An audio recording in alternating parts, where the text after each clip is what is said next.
7 টুকরো করে রাখা লাশের পরিচয় মিলেছে।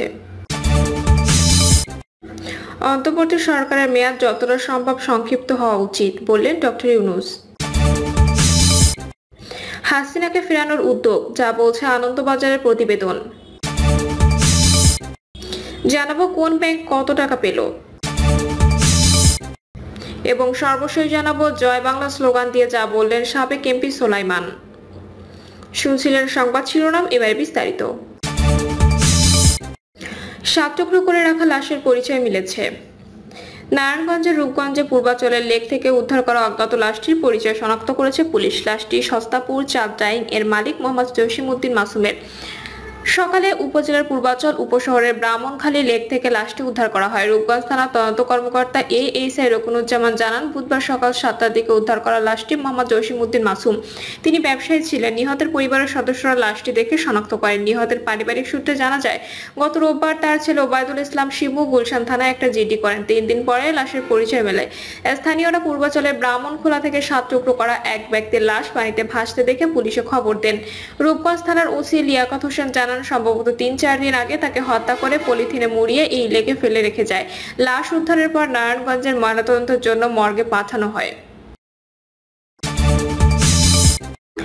অন্তর্বর্তী সরকারের মেয়াদ যতটা সম্ভব সংক্ষিপ্ত হওয়া উচিত বললেন ডক্টর ইউনূস। বাংলাদেশের নির্বাচনের মাধ্যমে নতুন সরকার গঠনের আগে সংস্কার প্রয়োজন বলে জানিয়েছেন অন্তর্বর্তীকালীন সরকারের প্রধান ডক্টর মোহাম্মদ ইউনূস।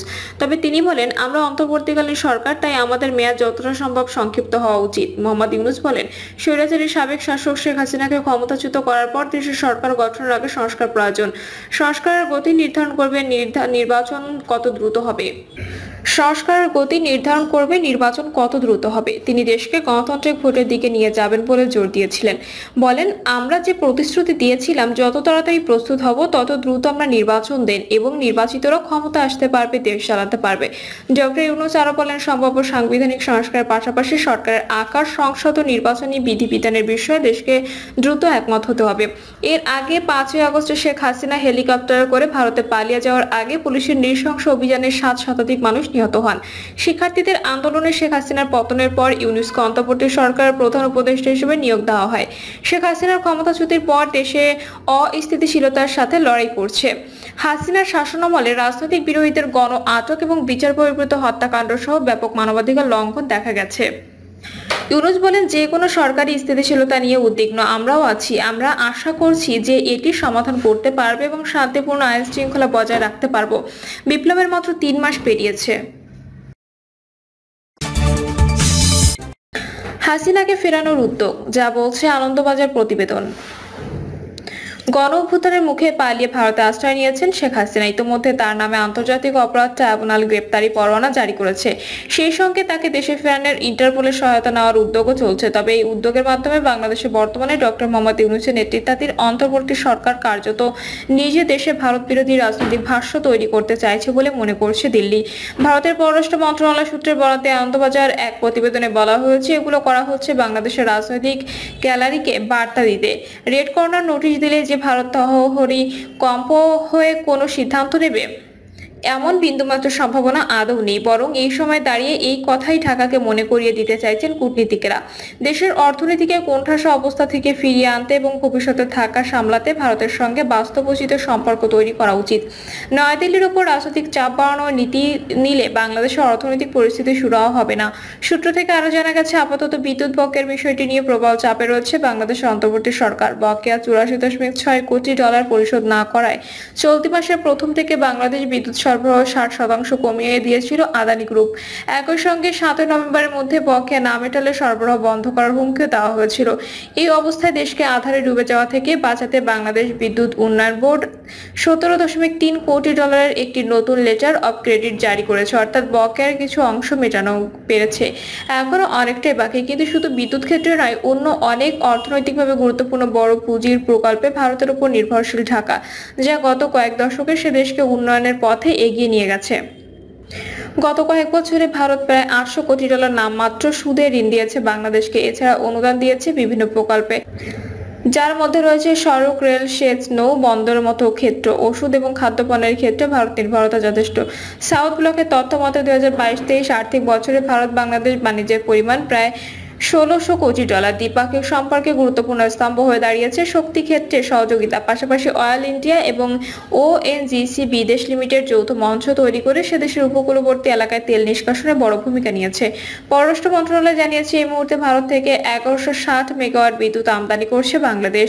পাইপলাইনে ভারত থেকে বাংলাদেশে হাই স্পিড ডিজেল পরিবহন উল্লেখযোগ্য সাফল্য। প্রাকৃতিক বিপর্যয়, খাদ্য নিরাপত্তা, শক্তি ক্ষেত্রে নিরাপত্তার মতো প্রতি বছর লেগে থাকা সংকটে নাস্তানাবুদ বাংলাদেশের অর্থনীতি। সূত্রের বক্তব্য, এই ক্ষেত্রগুলোতে ভারতের সহায়তা বাংলাদেশের অর্থনীতিকে সামলাতে খুবই জরুরি। এখন শেখ হাসিনার সময়ে বৈদেশিক ঋণের পাহাড় জমেছে। সর্বশেষ পাওয়া সরকারি তথ্য অনুযায়ী জাপানের কাছ থেকে $921 কোটি, রাশিয়ার থেকে 509 কোটি, চীনের থেকে 476 কোটি এবং ভারতের থেকে $102 কোটি ঋণ বাংলাদেশের।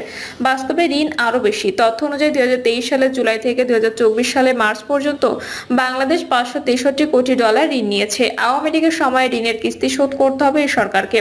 পরিস্থিতি এমন দিকে যাচ্ছে যা সামাজিকভাবে নৈরাজ্যের জন্ম দিতে পারে বলে আশঙ্কা করা হচ্ছে। জ্বালানি ও বিদ্যুৎ সহ কাঁচা বাজারের মূল্যবৃদ্ধি আকাশ ছোঁয়া। বাংলাদেশ আর্থিকভাবে দেউলিয়া হয়ে পড়লে তা ভারত তো বটেই, গোটা দক্ষিণ এশিয়ার পক্ষে চ্যালেঞ্জ হয়ে দাঁড়াবে। দিল্লির মতে এই কোণঠাসা পরিস্থিতিতে ভারতকে চাপ দেওয়ার চেষ্টা না করে বরং ভারতের সহায়তা দিয়ে অর্থনীতিকে কিছুটা চাঙ্গা করা লক্ষ্য হওয়া উচিত ইউনূস সরকারের। কোন ব্যাংক কত টাকা পেল? তারল্য ঘাটতি মেটাতে দুর্বল ব্যাংক 7 ব্যাংকে 6,585 কোটি টাকা সহায়তা দিয়েছে সবল 9 ব্যাংক। সবচেয়ে বেশি সহায়তা পেয়েছে ইসলামী ব্যাংক। 7টি ব্যাংক থেকে তারা পেয়েছে 2,095 কোটি টাকা। এর আগে এসব সবল ব্যাংকগুলো থেকে চাওয়া হয়েছিল 11,100 কোটি টাকা। বাংলাদেশ ব্যাংকের মুখপাত্র এবং নির্বাহী পরিচালক হুসনে আরা শিখা গণমাধ্যমকে তথ্য নিশ্চিত করেছেন। তিনি বলেন, সবচেয়ে বেশি সহায়তা পেয়েছে ইসলামী ব্যাংক। 7টি ব্যাংক থেকে তারা পেয়েছে 2,095 কোটি টাকা। সোশ্যাল ইসলামী ব্যাংক 6 ব্যাংক থেকে 1,175 কোটি টাকা। ফার্স্ট সিকিউরিটি ইসলামী ব্যাংক 6 ব্যাংক থেকে 1,000 কোটি। ন্যাশনাল ব্যাংক 920 কোটি, এক্সিম ব্যাংক 700 কোটি, ইউনিয়ন ব্যাংক 400 কোটি এবং গ্লোবাল ইসলামী ব্যাংক 295 কোটি টাকা পেয়েছে। জয় বাংলা স্লোগান দিয়ে যা বললেন সাবেক এমপি সুলাইমান। বৈষম্যবিরোধী ছাত্র আন্দোলনের মোহাম্মদ রাকিব হাওলাদারকে গুলি করে হত্যার অভিযোগে চকবাজার থানায় মামলায় গ্রেপ্তার সাবেক সংসদ সদস্য মোহাম্মদ সুলাইমান সেলিমকে কারাগারে পাঠিয়েছেন আদালত। ঢাকার মেট্রোপলিটন ম্যাজিস্ট্রেট আওলাদ হুসাইন মোহাম্মদ জোনাইদের আদালত এই আদেশ দেন। একই সঙ্গে রিমান্ড ও জামিন শুনানির জন্য 27 নভেম্বর দিন ধার্য করেন আদালত। আজ ঢাকার চিফ মেট্রোপলিটন ম্যাজিস্ট্রেটের আদালতে তোলা হয়। তখন তিনি জয় বাংলা স্লোগান দিয়ে শেখ হাসিনা আবার আসবে বলে এ মন্তব্য করেছেন। এর আগে তাকে আদালতে হাজির করা হয়। এরপর মামলার তদন্তকারী কর্মকর্তা পুলিশ পরিদর্শক মোহাম্মদ আবুল খায়ের তার 10 দিনের রিমান্ডে নিতে আবেদন করেন। এ সময় আসামি পক্ষে তার আইনজীবী রিমান্ড বাতিল ও জামিন চেয়ে আবেদন করেন। তবে এ মামলার মূল নথি না থাকায় আদালত তাকে কারাগারে পাঠানোর আদেশ দেন। মামলার অভিযোগে বলা হয়, গত 5 আগস্ট সকালে চানখারপুর মোড়ে আন্দোলনরত বৈষম্যবিরোধী ছাত্র জনতার উপর আওয়ামী লীগের বিভিন্ন অঙ্গ সংগঠনের নেতাকর্মীরা আগ্নেয়াস্ত্র ও দেশীয় অস্ত্রশস্ত্র সজ্জিত হয়ে নির্বিচারে গুলিবর্ষণ ও এলোপাতাড়ি ককটেল বিস্ফোরণ ঘটায়। এ সময় আওয়ামী লীগের নেতাকর্মীদের ছোড়া গুলিতে মোহাম্মদ রাকিব হাওলাদার গুলিবিদ্ধ হন। গুরুতর আহত রাকিবকে ঢাকা মেডিকেল কলেজ হাসপাতালে নেওয়ার চেষ্টা করলে আওয়ামী লীগের অঙ্গ সংগঠনের নেতাকর্মীরা বাধা দেয়। পরে স্যার সলিমুল্লাহ মেডিকেল কলেজ হাসপাতালে নিয়ে গেলে বিকেল 2:45টার দিকে চিকিৎসক তাকে মৃত ঘোষণা করেন। এই ঘটনায় গত 23 সেপ্টেম্বর নিহতের বাবা মোহাম্মদ জাহাঙ্গীর হোসেন বাদী হয়ে চকবাজার মডেল থানায় হত্যা মামলা করেন। প্রিয় দর্শক, এই ছিল এখনকার সর্বশেষ সংবাদ। আপডেট সব সংবাদ পেতে চ্যানেলটি সাবস্ক্রাইব করে বেল আইকনটি ক্লিক করে রাখুন।